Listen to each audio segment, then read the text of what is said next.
Hello and welcome back to the Palmcast. Yep, this is your favorite digital marketing podcast focused solely on local lead generation insights and strategies. Well, you know it. Your search for the current digital marketing tips and tactics, the best place for that, well, you've already found it. So your search is over.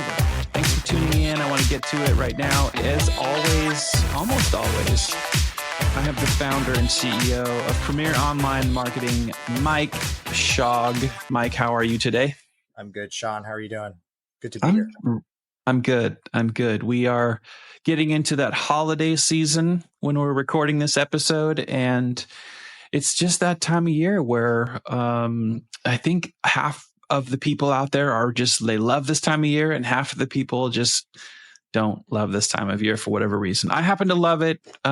It's a great time of year. I think it's a really good time for conversations like the one we're going to have today, where if you are thinking about how your budgets should look for optimizing digital spend going into the new year, because we're getting close to a brand new year, 2025, well, this is a great episode to tune into. So I don't really want to spend too much time beating around the bush. I really want to start by asking you the first thing is, what are some of the things that you would say a business should be maybe asking themselves as they consider what budgets should be looking like? Perhaps it's a compare and contrast, but as they go into a new year.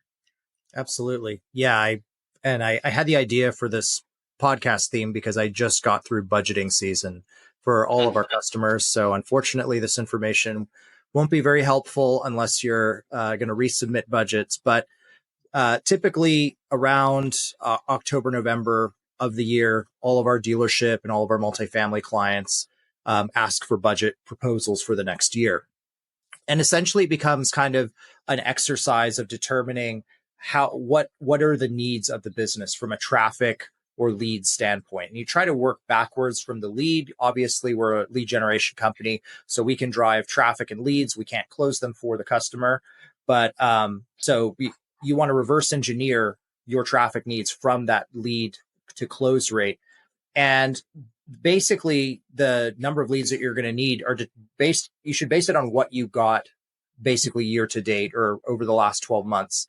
And I never hear from most of my clients that they're getting too much traffic or too many leads. I literally have actually never heard that once in my life.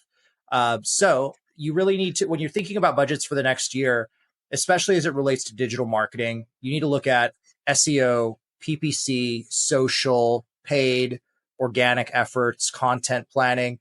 I need to kind of evaluate like what is the level of traffic that I need relative to where I'm at right now. If you budget for 2025 with the same budget that you have in 2024, and you're hoping that things are going to get cheaper or you're going to get smarter or more efficient with your budget, you're probably not going to have the results that you want. So the first question is your business stabilized, basically on track for hitting goal? Like, how far away are you from business stability? Are you 15% if you got 15% more traffic, would you be there? Or more sales, would you be there? And then you can reverse engineer from there. Yeah, I think that's a really important point, because I mean, you and I have seen this actually before, where a business doesn't really even understand what their current sales targets are, and if the traffic necessary to support that is doing its job. And so when you talk about stabilizing, I think it's really critical for businesses to consider the fact that if you just throw numbers out there hoping that it's going to work without saying, well, our targets right now have been at X, and our traffic that has supported that has been Y, you then can actually start to make some decisions around what it might look like to increase that traffic and what might need to be done to increase that traffic to see those sales targets actually grow the way you want. But you got to have a baseline. So I think that's really, really smart. Very, very smart. Curious to know your thoughts on, if impression share is important, especially relative to maybe the other businesses in your market. Like, do you have thoughts on that? For PPC, it's definitely a very important metric in the mix. Ultimately, the number one metric is how far is the gap between the sales that I want to have and where I want to be, or where I am and where my competitors are. So let's say you have insight into how a competing dealership or business is doing, and they're selling, say, 30% more cars than you. That's, a really interesting thing to look into. I would 100% recommend doing a SWOT analysis on the SEO side to see how many keywords are they ranking for relative to us. And that'll let you know a little bit about what you need to do on the content and SEO side. But on the PPC side, Google will just tell you what your impression share is relative to specific competitors in your market. And if you have an impression share that is, let's say, 10% or less, and your competitor is taking 25% of the impression share market, then that's telling you that they're basically spending, probably 2.5x your budget. So if you're hoping to, basically, if you're planning specifically with specific competitors in mind and trying to beat specific competitors, the best place to go look is your auction insights reports within Google Ads, and it'll tell you what keywords, it'll tell you what your overlap rate is, what the top of page rate is on the keywords that you have in your account. So it's only going to talk about the keywords that you have in your account. If they have other keywords that are, they have a more expansive keyword list than you, you're not going to get any data on that. So just know that you're only seeing a piece of the puzzle when you look at that report, but it's really, really telling when, if there's a big discrepancy between your top of page rate and your competitors, that means that they're spending substantially more than you, and you need to evaluate that in your paid media strategy. That's an excellent tip. Excellent tip. As if I should be surprised. That's all you do is you step up to the plate and you always deliver. Like that. That is such a great tip. Okay. Well, in pre-conversation leading up to the episode, you had mentioned something that I really am not familiar with, these terms: flighted versus flat budgets. And I know the audience will definitely love to hear your thoughts on flighted versus flat budgets. Tell us about that. A flat budget is pretty straightforward. It's, let's say I have $15,000 a month to spend. It's going to be flat throughout the year. A flighted budget is basically, it increases and decreases with your customers looking for you. So let's say a great example would be the automotive industry, and automotive and apartment industry actually have very similar seasonality. It starts to peak up right around tax season, really increases over summer, and then crashes down in the fall. For both industries, October, November and February are the worst months. So with that in mind, do you want to just take your budget and spread it evenly across all of those months? From our point of view, the answer to that's no, because if you have, let's say, 100 to 150% more people searching for what you're having to sell during some period of the year, that means that your cost per acquiring those customers is going to go lower.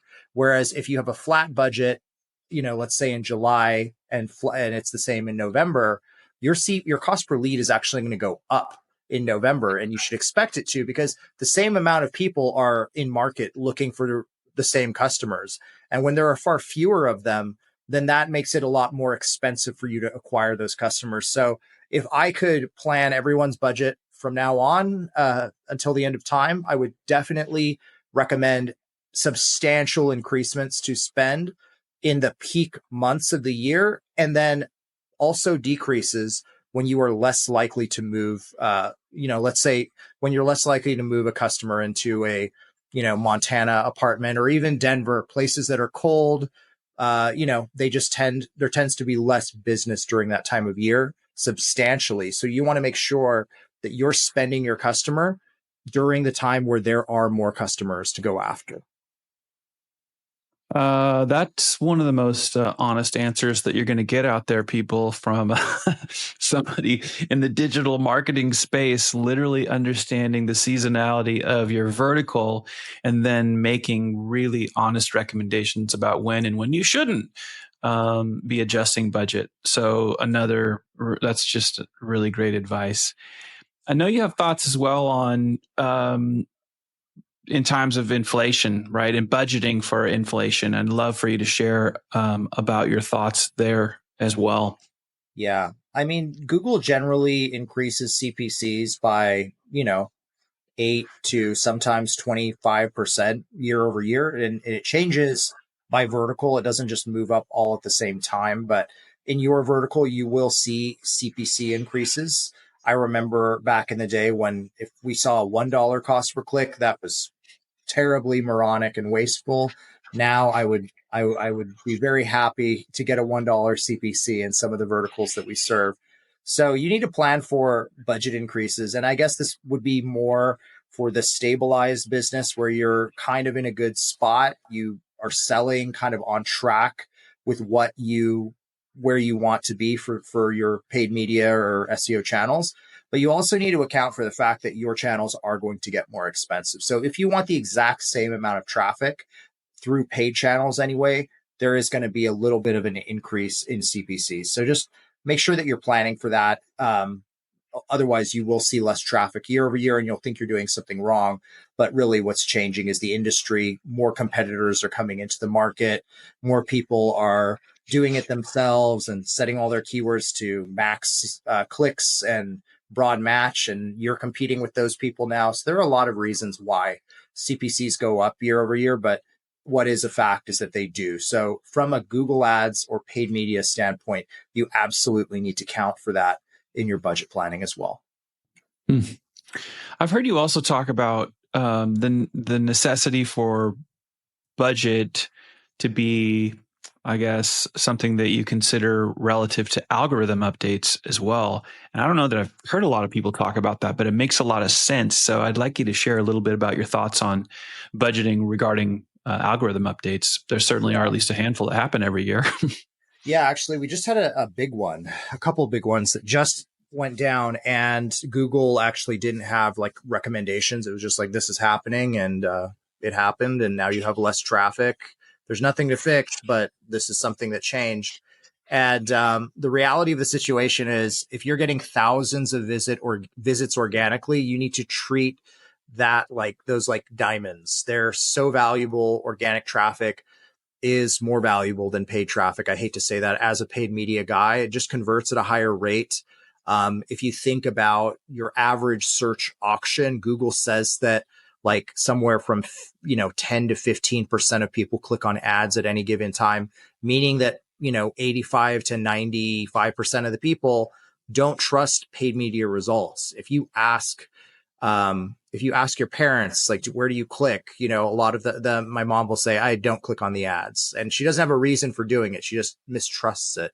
So the reality that is that Google is a for-profit company, and they make money when you click on ads, and they don't make money when you don't. So they have a vested interest in decreasing the amount of organic traffic that you are getting year over year. If you are not actively investing in your SEO, if you are not making revisions to basically every page, at least little revisions to content, if you're not comparing how your website is ranking relative to the cohort of competitors that you are evaluating in your market, then you are going to lose organic traffic. And it's not that you're doing anything wrong. There are plenty of businesses that don't change services, like dog groomers, for instance, or dentists. Their services are the same. Plumbers, why would they need to update their their service offering? A roofer is a roofer. They'll come and let you know what it's going to cost in person. A lot of these businesses don't list pricing anyway, but the content of their websites does need to change if they want to stay ahead of new competitors. So you just have to have an understanding that despite even your best efforts, there will be an algo update at some point where you will lose like 15 or 20% of your traffic. And you will feel that as, many tens of thousands of dollars of lost revenue, and it just went away. And people will they'll kind of it's almost like being in a recession, like where you just have less of quality leads than you had before. So with that being said, especially within the automotive industry, you can definitely count on this. You should absolutely have a little bit of reserve budget, or understand that you need to have some budget flexibility to account for situations where you lose some organic traffic, especially if you're not doing SEO. So SEO is really important insurance. It's definitely something that you should have in your budgets for sure. But if you don't, you need to plan for the fluctuations that you're going to see in that area. And the other factor too is search engines are changing massively. Gemini has tried to do a whole bunch of stuff to change its search engine. ChatGPT just launched their search engine within the tool. You've got Perplexity. You have a lot of people that are going after this monopoly on 10 blue links. So you absolutely need to understand that you need to have flexibility. Paid is always going to be there. That's kind of the best job security, I think. I think there will always be ads in kind of similarly to how we have it now with search and, sponsored advertising. SEO is going to change massively, and it has been an incredibly reliable channel that people take for granted. But I think that very heavily in 2025, especially as AI agents and technology kind of works its way through search engines and how we get information, you can account for a lot of volatility in your organic traffic, and you need to absolutely plan for that. If you're not doing SEO, you should. And if you don't have the budget for it, just know that your quick lever to relieve the pain is going to be paid media. And obviously that lines up beautifully with the profit interests of Google and every search engine. But you just need to understand that at some point that could happen, hopefully not during peak season, but it's very hard to predict algorithm updates. There are usually 4 to 6 fairly meaningful ones every single year. Yeah, I think that's really, really important. What you're sharing there, I think, is really kind of an advanced tip. There aren't a lot of people that account for algorithm updates throughout the year and what that can really mean. And as you're talking about this from the organic side and the SEO side, I think there's a lot of people that are, if you've only been in, a marketing role for the last year or two, maybe 5 years, but really you could say this going back to people that are 10 years in. If that's still the depth of your experience, you maybe don't consider the fact that when Google first came to market, there was no advertising platform. There are a lot of people that don't understand. They come into it in the last 10, 15 years, and they think, oh, well, there's two sides of the coin, right? There's the paid side, there's the organic side. But it is so fascinating to me to think about how Google operates today. And you're one of the, I think, foremost experts in understanding both sides of that coin, and as it relates to search engines, but certainly with Google having such market share that they have, it's fascinating to me that there are a lot of people that are trying to make smart marketing decisions on behalf of their companies, or maybe they're a really small business and they don't even have a marketing team. It's just the business owner, him or herself, trying to figure these things out. This is why I love the type of tips and advice that you give on this podcast, because I think it's really important. There are a lot of SMBs. There are a lot of SaaS companies and big tech companies and Fortune 500 companies that don't think through all of this because they're too busy trying to chase minuscule attribution that really doesn't matter. It's so insignificant. It's like vanity and performance related looking metrics that are like, don't look at here because we want you to look at how all this stuff looks. So I love that you share tips like this. I think it's really important. I know that the people that consume this content are also benefiting from it greatly. I do want to ask you also on this topic of budgeting into the new year. What about the website or the brand itself and when those things migrate? Because a lot of people don't think about some of those consequences. And I know you've got thoughts there. So tell me a little bit about what you think around budgeting relative to your website brand and migrations of those. Yeah. Well, M&A has kind of been slowed down in all the verticals we serve for the last couple of years. with interest rates being what they are, but it's projected to go back up, which means that a lot of customers, whether they're wealth management companies or roll-ups, they're going to buy dealerships, they're going to buy apartment buildings, and they're going to arbitrarily change them to a new name just so it's different than the old name, or they'll change it to roll up under a mothership brand. And something that you really have to be mindful of when you're acquiring an asset or you're working with a business that has been newly acquired, they want to change the name, or maybe they just want to improve the website. Same name, new website. You want to make sure that again, because organic traffic is very precious and very hard to replace, that you plan that extremely well. Meaning that if you have pages that are ranking for specific keywords, you want to look at those pages and make sure that the content, the URL structure, everything is replicated on the new website, whether it's with the under the new name. Worse, the absolute minimum is like 301 redirects and making sure that you have a redirect strategy in place. But what I see most of the time is a buy sell happens. The people that we're working with are newly made aware that, because the NDA period has ended, hey, we're going to get this new asset. It was apartment community A, and we're going to change it to apartment community B. And they're leasing really well. Their projections are awesome. And we already went ahead and made the name change. We bought this domain that doesn't have, the geographic location in the URL, which is definitely an SEO hack that works. And just, keep running it. It was doing really well. So they'll make all those changes. Their organic traffic will disappear. And because there's not really a strong understanding of how important organic traffic is and how it is the most important traffic source, and everything that you do kind of influences organic traffic, they'll lose a lot of it. And then all of a sudden they're like, well, what the hell? The website's way better. Our website is so much nicer than the other website. Why do we have less leads? But they have less traffic because the website migration was not handled well. Now, I could go into a whole podcast for just website migrations and bring the SEO team in, how to talk about how to tackle that perfectly. But even with the best team, sometimes the CMS options are not really great. We're working with a client right now that was doing really well on dealer.com's platform, of all things. They migrated to another platform that was supposedly way better, and their organic traffic dropped in half. And unfortunately, hopefully if you're listening to this and you have this come up, you just need to understand that Google legacy does matter.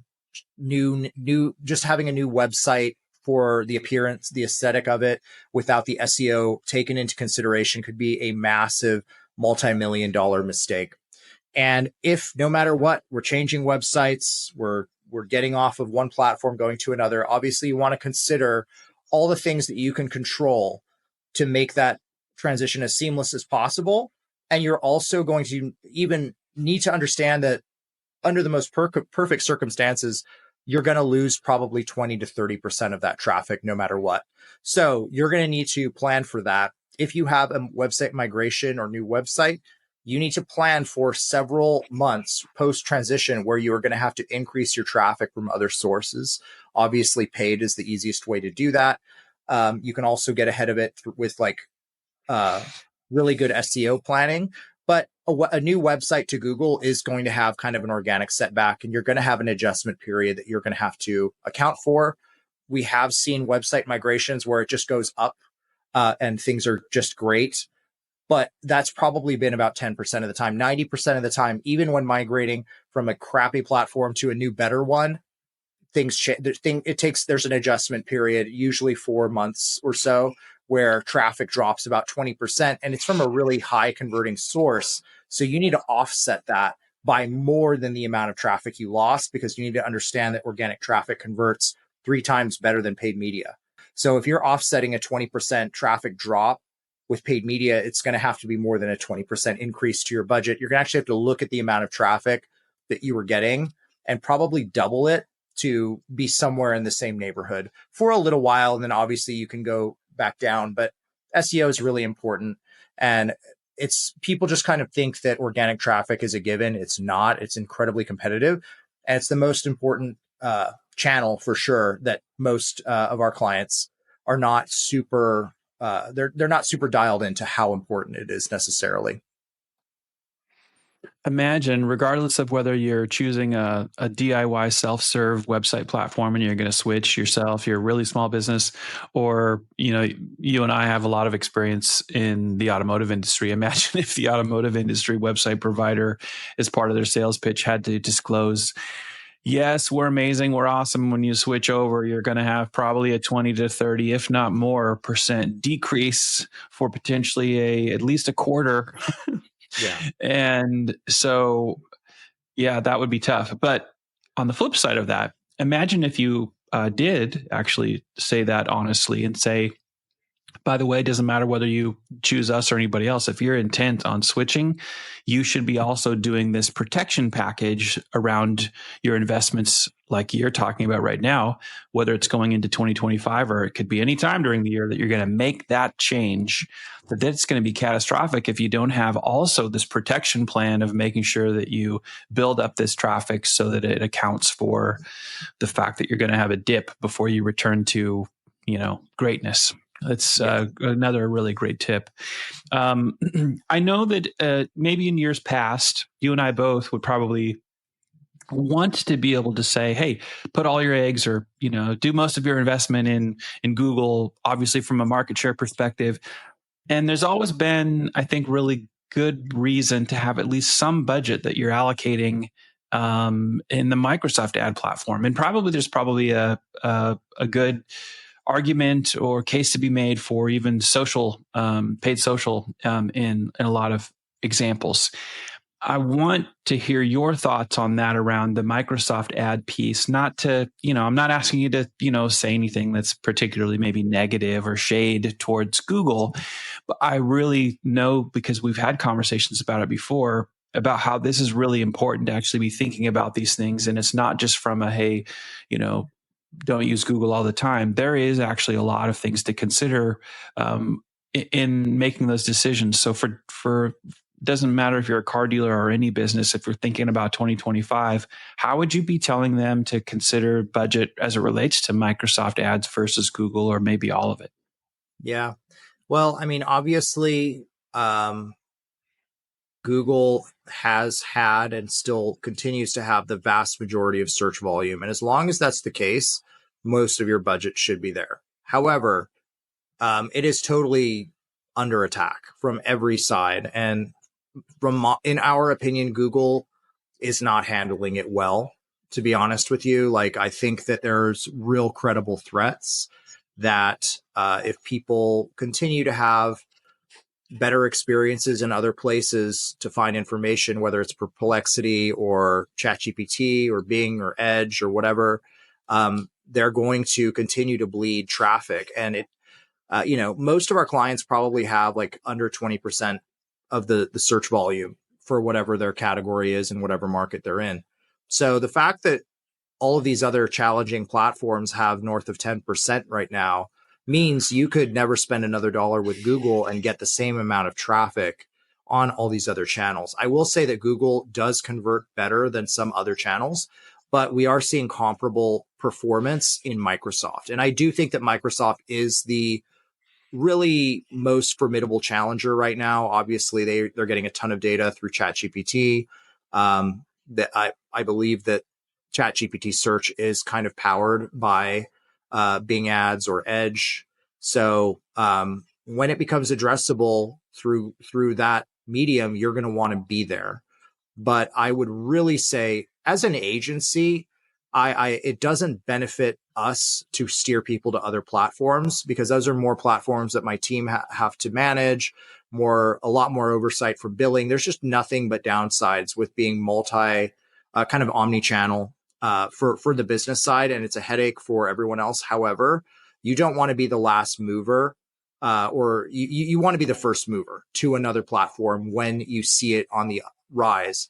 And frankly, Google has not responded well to AI at all. So I 100% am steering all of our customers to definitely Bing, but to other channels as well. If TikTok is not going to get kicked out of the country, then you should use it. I think that the fear, uncertainty, and doubt that the government put around Bing, sorry, not around Bing, but TikTok and them getting kicked out of the country, that made billions dollars more for Google and for the other platforms that weren't going to get ousted.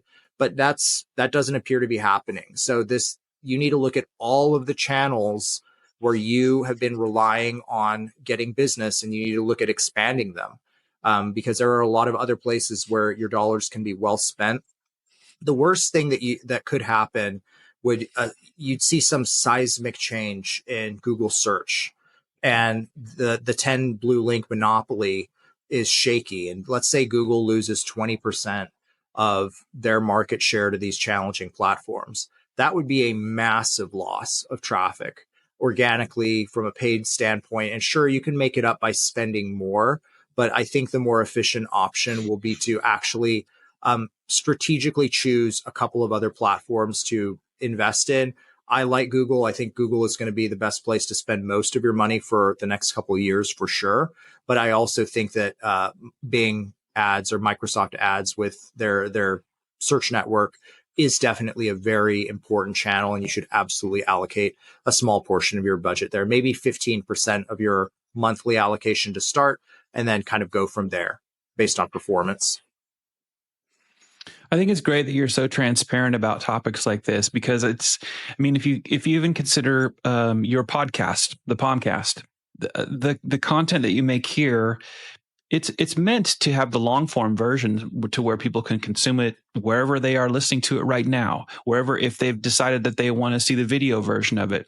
But you've consciously decided that that this is valuable and it goes beyond just one particular channel. You can use a podcast like this to make content for your YouTube audience, for your LinkedIn audience, if your company is going to be using TikTok, Instagram, Facebook, every single platform. But those decisions are made based on, well, where's the target audience for your business? And so you're doing things yourself at Premier Online Marketing that you could tell any business that you also work with or would like to endeavor to work with in the future, that you're doing the same things that you would tell them to be doing around the diversification and being first in places where you see the rise of new platforms that could be beneficial to your business. I think that's really, really critical. I've got a couple more things I want to ask you in this episode. One is around creative planning. And I touched on this just here in the last couple of things that I mentioned around, kind of rise of things like video. Not that it's not new, but it just seems to continue to open more people's eyes and realize that it is such it's a conversation starter. It's one of the easiest and best places to get someone's attention, which you have to have before you can build trust with audiences. And so I'd love to get your thoughts here as we kind of wind down in the last couple of questions. First, around your thoughts around creative planning relative to budgeting into a new year. Yeah. I think, for forever, video has been the number one medium. If you think about, Instagram, Facebook, people taking video selfies of themselves or video testimonials or like all kinds of stuff. And then obviously you have like television advertising, OTT, all of that stuff. I think the biggest barrier for a lot of businesses is the ability to create or just the frank fact that nobody has planned or budgeted for creating quality video footage that you can use on like YouTube ads or Hulu ads or something like that. But that is changing. And there are definitely a lot of great tools that will help you create great video with limited resources. But even that being said, that is an option, and that's a good option. It's better than not participating in video marketing. I would say though that like you should absolutely plan for, especially new business ventures that don't have video. You should plan to do some quality video for your business.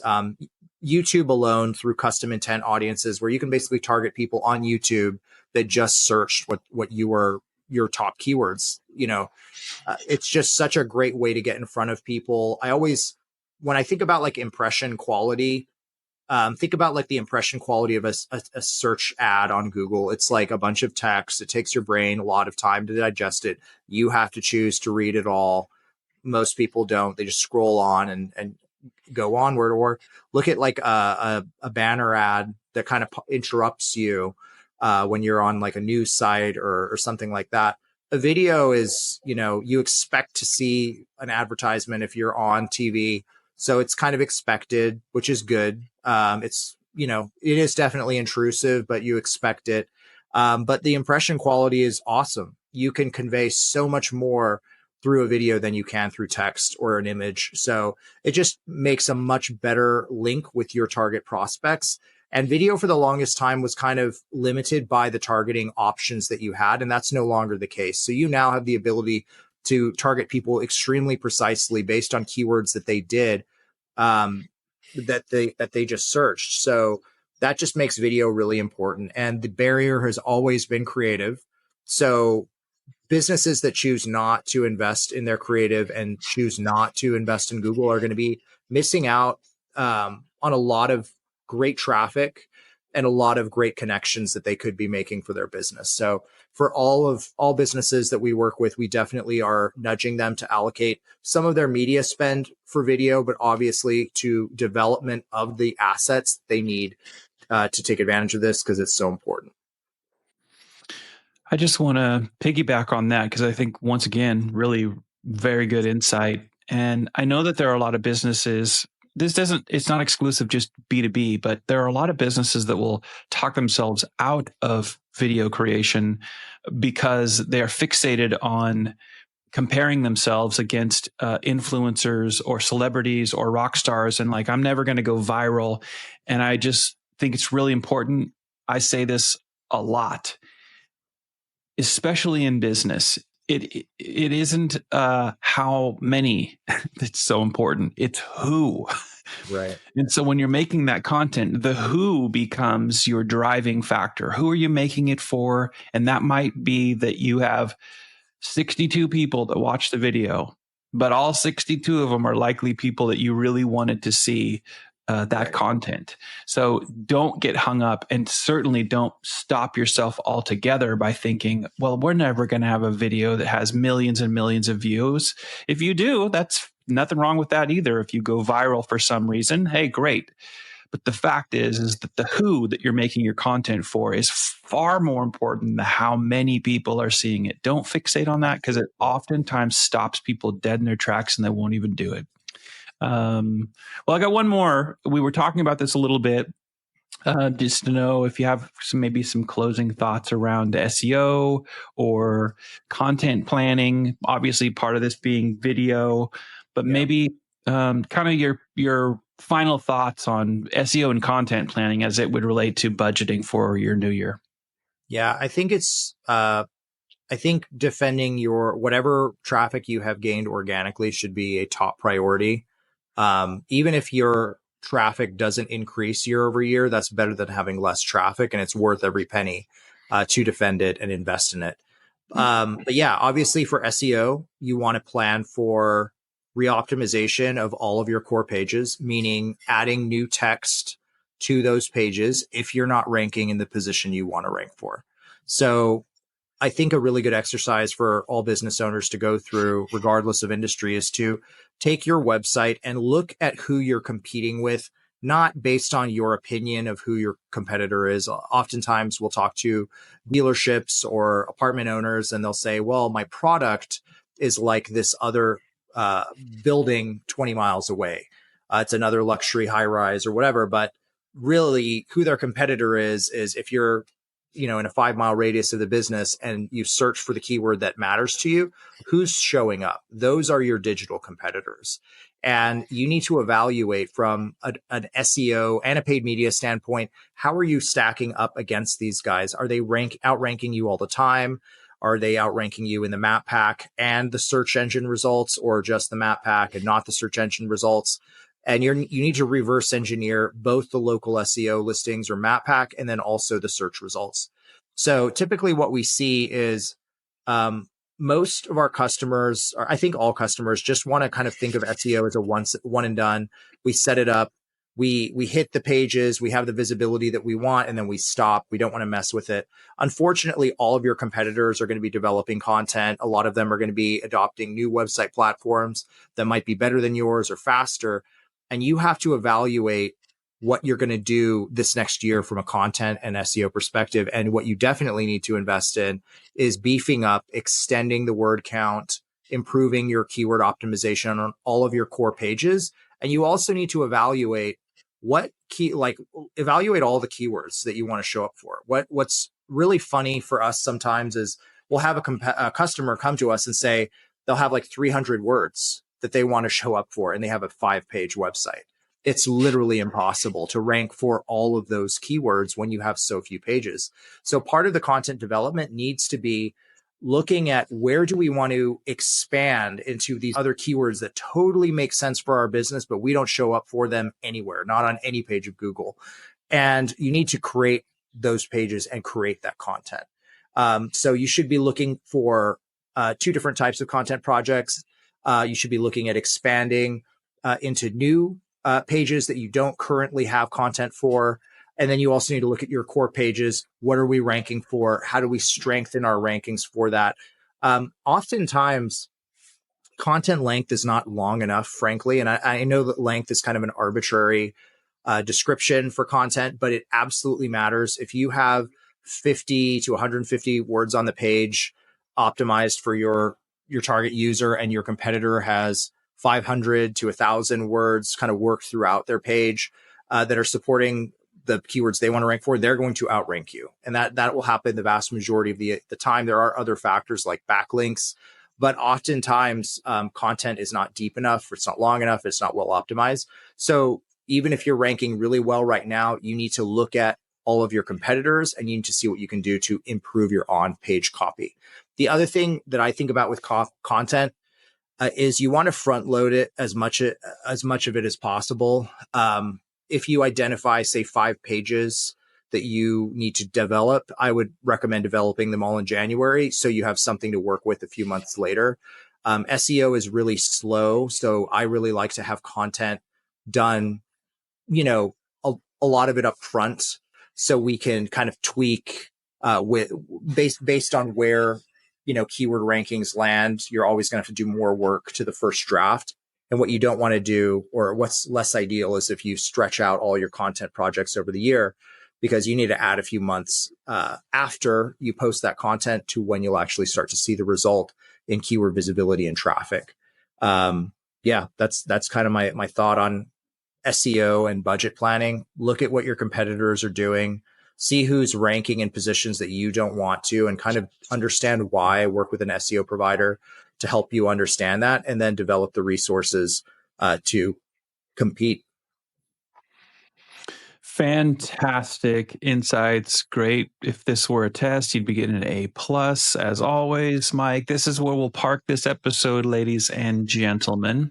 We always appreciate your comments and questions, so feel free to share because your feedback helps us deliver more relevant episodes. If you're not following Mike Shaug on LinkedIn, well, you're doing yourself a disservice because he posts content there. He's a great person to be networked with, to learn far more than he just shares on his podcast. So make sure you do that. And also, when you're over there at LinkedIn or any of the other socials, you will find Premier Online Marketing. Get connected with them and follow for more good content. Thanks for tuning in, and we'll see you soon right back here on the Palmcast. Thanks, John.